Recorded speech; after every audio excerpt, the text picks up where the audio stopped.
Andhra Ooty news కి స్వాగతం.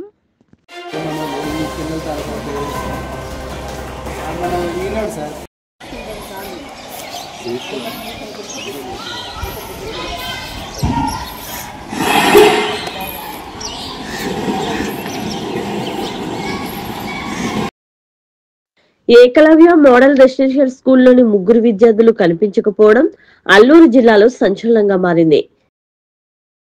Hukumpeta at Pedabayalu Eklavya model residential పాఠశాలలో 10వ తరగతి చదువుతున్న మంగళవారం ఉదయం నుండి పాఠశాలలో లేరు. సిబ్బంది విద్యార్థుల కుటుంబ సభ్యులకు సమాచారం ఇవ్వగా తమ ఇళ్లకు కూడా రాలేదని చెప్పడంతో పెదబైలు ఈఎంఆర్ ప్రిన్సిపల్ బుధవారం మధ్యాహ్నం పోలీస్ స్టేషన్ లో ఫిర్యాదు చేశారు. ఈ ఘటనపై ఉన్నతాధికారుల ఆదేశాల మేరకు పెదబైలు ఏటీడబ్ల్యూఓ స్వర్ణలత విచారణ జరుపుతున్నారు.